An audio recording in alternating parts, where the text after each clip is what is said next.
De Ganga Zumba e Os Herdeiros, seus primeiros filmes de longa-metragem, a Chuvas de Verão, seu trabalho mais recente, que modificações se operaram no cineasta Carlos Diegues em particular e no cinema brasileiro de um modo geral?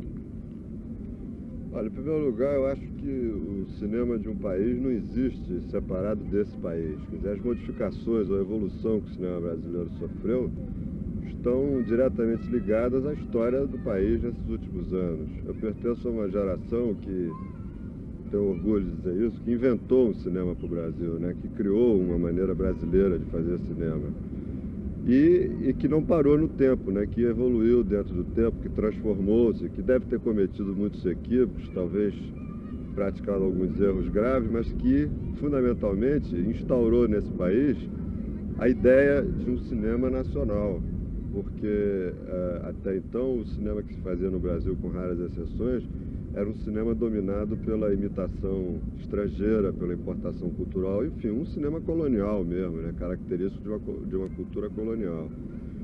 Hoje, você fazer um cinema no Brasil que não seja um cinema tematicamente nacional e que não tenha alguma forma de expressão e uma incorporação de elementos característicos do país e do povo, sobretudo do povo desse país, fazer um cinema desse seria um absurdo, né? E essa é uma vitória nossa, quer dizer, a da criação, em primeiro lugar, de um cinema nacional, popular, né? E com características pluralistas, democráticas, no sentido de que não havia nem, e continua não havendo, dogmas, né? Nem leis, nem regulamentos para se fazer um filme. Um filme precisa ser assim ou assado. Não, acho que o cinema é uma coisa em que mais ou menos vale tudo, quer dizer, não interessa se é um filme realista ou se é um filme alegórico, se é um filme épico, se é um filme psicológico. O que interessa são filmes que, somados, forneçam um painel da sociedade brasileira de hoje. Mesmo quando você fala do passado, filmes históricos, você está falando do Brasil de hoje, por analogia, né? Até mesmo metaforicamente. Então, esse quadro desses últimos, vamos dizer, 15, 20 anos do cinema brasileiro é uma vitória dessas ideias, né? Da luta por um cinema nacional, popular e democrático. Eu me insiro dentro disso com a maior humildade, quer dizer, sem nenhuma falsa modéstia. Eu sou apenas mais um cineasta brasileiro, como tantos outros da minha idade, ou mais novos ou mais velhos, que procurando esse caminho e sabendo que nenhum caminho será verdadeiramente autêntico, ou será valioso, se não contiver a sua experiência pessoal dentro dele. Quer dizer, o cinema é fundamentalmente a manifestação de uma experiência pessoal. O que eu posso dar a quem ver meus filmes é aquilo que eu sou. Então eu me insiro nisso, como eu disse, humildemente, modestamente, e através da minha experiência individual. Então meus filmes sofreram uma evolução, ou uma transformação, ou modificações, como você pergunta, naturais da evolução do homem que fez aqueles filmes e que acompanhou com muito interesse, no corpo a corpo do cotidiano, o avanço e a evolução do país, né? Agora, eu acho que eu mantive, desde o meu primeiro curta-metragem até esse meu último filme, Chuvas de Verão, eu mantive nesses 15 anos de trabalho profissional em cinema uma obsessão que eu acho que é característica de todos os meus filmes, que é essa obsessão de tentar transmitir através do cinema a realidade anímica da sociedade brasileira, não no sentido de uma cultura xenófoba, nacionalista, no sentido de que os valores da nação são os únicos que existem, mas no sentido de nacional, quer dizer, no sentido de que os limites das fronteiras não são os limites geográficos, e sim os limites da sociedade brasileira. Ou seja, essa obsessão de descobrir qual é a originalidade desse país e quais são as características fundamentais do povo que vive nesse país, né? Essa obsessão está nos meus filmes não só tematicamente, como também na maneira de fazê-los, né? Na linguagem deles, em suma, sem transformar, quer dizer, transformando, sem fazer da linguagem um monumento formalista e absurdo, mas transformando o tempo em que eu vivo em linguagem. Eu acho que essa obsessão está em todos os filmes, mesmo que esses filmes aparentemente não sejam... É claro, você pega um filme como Chica da Silva e compara com, sei lá, Grande Cidade, existe uma diferença aparente muito grande, mas no fundo estão lá essas preocupações que eu acho que são basicamente as preocupações que dominam tudo que eu faço, com a tentativa de encontrar a realidade anímica desse país e do povo desse país.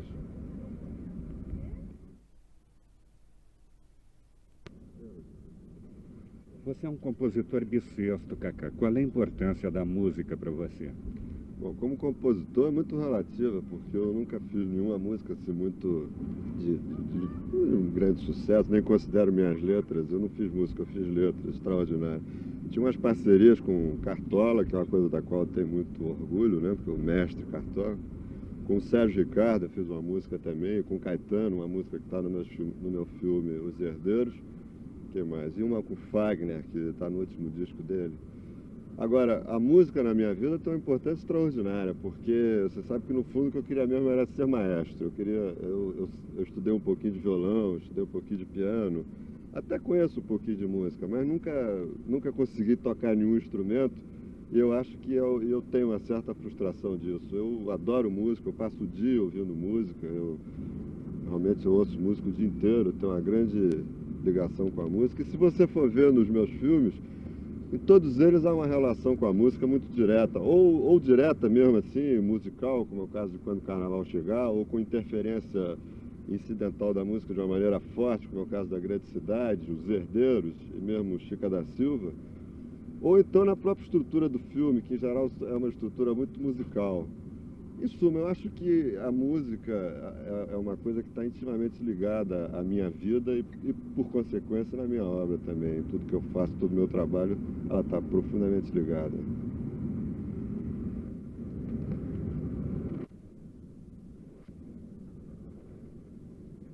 Sob o aspecto subjetivo, Cacá... Sob o aspecto subjetivo...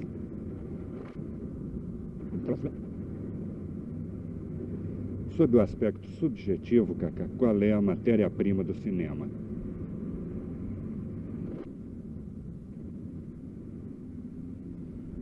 Olha, essa pergunta é muito bacana, porque eu acho que essa questão sempre foi uma das questões fundamentais na história do cinema, né? O que é o cinema? E agora, recentemente, aí na década dos 60, as respostas foram muito objetivas, né? Assim, o espaço político do cinema, o espaço linguístico, né? E de repente, acabada a grande orgia dos anos 60, a gente descobre que finalmente as grandes obras-primas, e aí eu acho que a gente pode estender não só ao cinema como à obra de arte em geral, à criação, ao ato de criação em geral, você descobre que as grandes obras-primas realmente ficaram porque elas estavam basadas no universo do imaginário, que é basicamente o universo da criação, e na afetividade, né?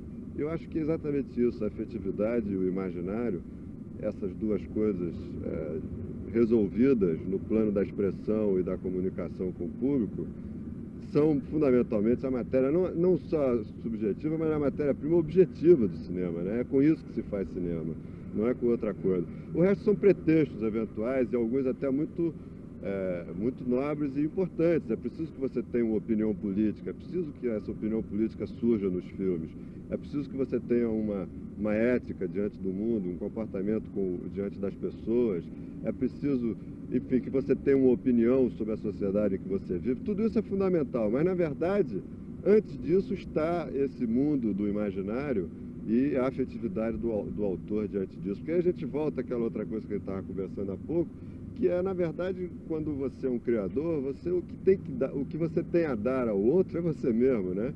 E você com a sua afetividade. Eu acho que quando você resolve não só o cinema, como a criação de um modo geral, no plano puramente da cultura, né, nesse plano da codificação, da cultura, você está subtraindo o que tem de mais importante na criação, que é realmente essa relação afetiva entre o criador e as pessoas a quem está dirigida a obra criada. Porque a cultura em si, eu atualmente estou com um grande enjoo dessa coisa das teses culturais, que no fundo são uma manipulação do outro, né? São uma maneira de usar o outro através do monopólio do saber, né? Do monopólio da inteligência, que são coisas perecíveis, né?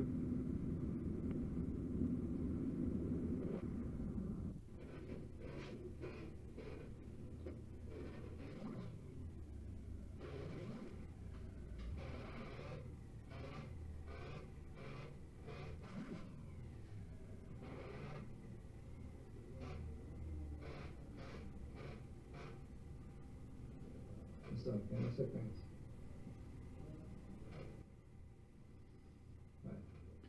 Como é que nasce um filme seu, Cacá? Olha, é muito difícil nascer, é muito difícil dizer quando é que nasce a ideia de um filme, né? Quando você tem uma determinada... Quando ele dá uma determinada luz em torno de um tema, ou de uma história, de uma coisa que você escolhe para filmar. De um modo geral, as ideias, eu anoto muito as ideias que me ocorrem, etc. E subitamente isso se transforma numa sinopse, num roteiro. E isso nem sempre sai de uma vez, como no caso de Chica da Silva. Chica da Silva era um velho projeto que eu tinha e que de repente a gente resolveu fazer e eu comecei imediatamente a escrever o roteiro e praticamente o roteiro saiu em 2 meses e pouco. Já esse filme que eu estou fazendo agora, que eu acabei de terminar, Chuvas de Verão, é um filme que a ideia me surgiu antes de eu fazer Chica da Silva. Essa ideia eu comecei a desenvolver ainda durante a montagem de Chica da Silva para transformar no roteiro praticamente quando eu fui filmar. De qualquer maneira, eu nunca faço um roteiro técnico, uma coisa assim muito rigorosa. Quer dizer, eu acho que o cinema deve ficar... Um filme é uma coisa que deve ficar sempre aberta ao estímulo da realidade, às coisas que estão acontecendo. Então eu escrevo muito mais numa forma de novela cinematográfica, uma coisa que, de certo modo, é até muito vago em relação ao que vai ser filmado, dando mais aqui realmente a contribuição da realidade, do que está acontecendo, do estado de espírito da filmagem, dos atores, etc. Eu gosto muito de trabalhar com os atores, que tudo isso contribua, né, para o filme, para o projeto do filme. E, em geral, eu acho que, na verdade, o texto não tem nada a ver com o filme, quer dizer, o texto é apenas o pretexto do filme. Então, na verdade, continua valendo a máxima famosa da câmera na mão e a ideia na cabeça. Isso é que é o importante, no fundo. Você afirmou recentemente que o cinema novo está na sua segunda dentição. O que exatamente você quer dizer com isso?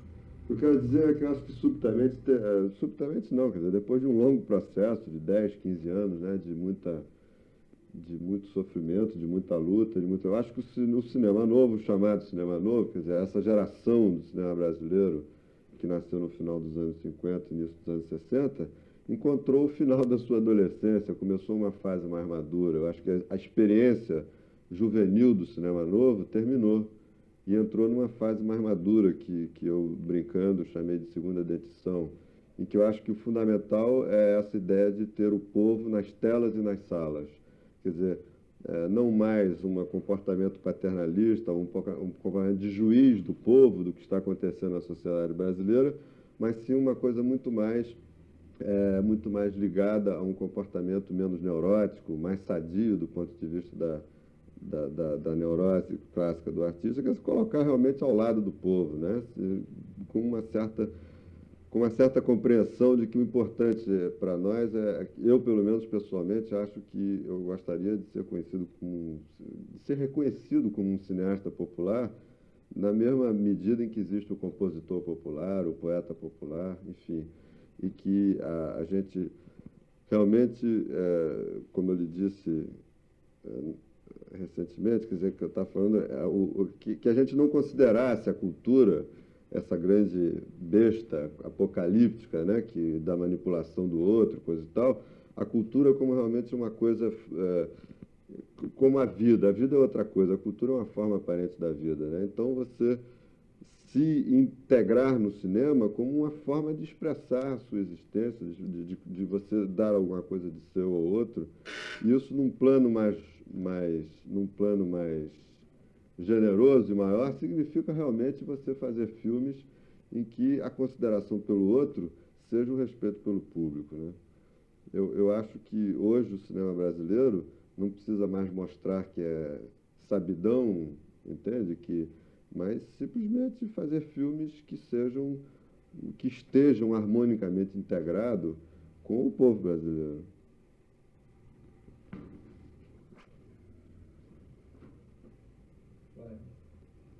A última pergunta, Cacá.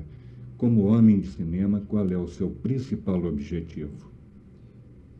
Olha, exatamente isso que eu estava falando há pouco, né? Quer dizer, fundamentalmente expressar-me, quer dizer, dar ao outro a minha experiência através do ato de criação e ser reconhecido como um cineasta popular. Ou seja, eu não quero ensinar nada a ninguém, nem dizer a ninguém o que deve ser feito, mas simplesmente fazer parte da comunidade em que eu vivo, quer dizer, integrar-me socialmente com o público, porque no início dessa entrevista a gente falava num cinema popular e democrático.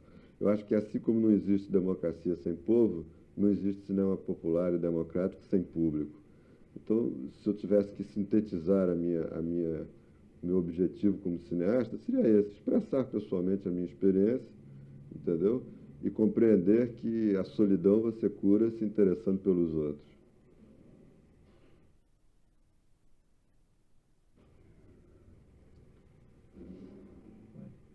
Para você, o que é mais estimulante, Cacá? O êxito de bilheteria ou o êxito de crítica? Eu acho que o artista não deve trabalhar em função do êxito, quer dizer, não deve trabalhar em função de um resultado planificado. Eu já experimentei de tudo, quer dizer, do êxito de bilheteria ao grande fracasso de bilheteria, ao êxito de crítica, à grande polêmica crítica, quer dizer, mais ou menos dos meus filmes, nos 7 filmes que eu fiz, eu experimentei mais ou menos de tudo. Eu acho que o estimulante é você saber que o seu trabalho tem uma existência social, que ele está sendo discutido, seja pela crítica, seja pelo público, em que nível que for, né? O estimulante é, antes de tudo, saber que o seu trabalho existe. Agora, eu não posso negar que realmente um dos momentos mais felizes da minha vida, não digo nem como profissional, mas realmente da minha vida, foi realmente quando eu assisti algumas sessões de Chica da Silva em cinemas altamente populares, não só dos subúrbios do Rio de Janeiro, como Madureira, etc., mas também fora do Rio de Janeiro, na Bahia, em Pernambuco, em alguns lugares, e assisti aquela verdadeira festa em que o filme se transformava, uma espécie de integração total entre o público e o que estava se passando na tela. Isso me emocionava profundamente, porque aí eu me sentia realmente integrado com o meu povo, né? Com as pessoas a quem eu devo alguma coisa, a quem eu devo alguma satisfação do ato de criar que eu estou exercendo quando faço o filme. Então eu não sei se isso é estimulante ou não, mas isso é acima de tudo comovente. Chica da Silva, Cacá, está conquistando o mercado externo. Até que ponto é importante para o cinema brasileiro essa conquista do mercado externo? Olha, embora a Chica da Silva realmente esteja tendo uma repercussão no mercado externo muito boa, e, sobretudo eu estou muito feliz por causa dos resultados na América Latina, que eu acho que deve ser o nosso mercado externo prioritário, mas apesar disso, eu acho que o mercado externo é um assunto secundário para o cinema brasileiro. Eu acho que antes de qualquer coisa nós devemos deixar de ser estrangeiros no nosso próprio país. Quer dizer, a luta pelo mercado interno, a luta pela conquista do mercado nacional é que deve ser o assunto prioritário da economia cinematográfica brasileira. E dentro disso o programa é esse, quer dizer, a descolonização econômica e cultural do cinema brasileiro. Através do quê? Através de você conseguir o seu público natural, que é o público brasileiro, quer dizer, transformar a tela num espelho. Isso que eu estava dizendo há pouco, o povo nas telas e nas salas. Nesse sentido, o mercado externo se torna uma coisa secundária, no sentido de que ele não é prioritário. Agora, eu acho que o cinema é a mais internacional das artes. Eu ousaria dizer que é a primeira, né, o primeiro produto de criação artística realmente internacional. Nesse sentido, é fundamental que a gente transmita a experiência que está se fazendo no cinema brasileiro para o resto do mundo, sobretudo para certos mercados que eu considero prioritários para nós, que são basicamente a América Latina e a África, sobretudo a África portuguesa, agora de língua portuguesa, agora nascendo, né, como nação, Angola, Moçambique, etc.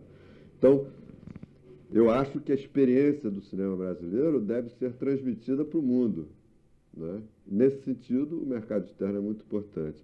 Mas a prioridade mesmo deve ser a de tentar fazer com que o cinema brasileiro não seja estrangeiro no seu próprio país.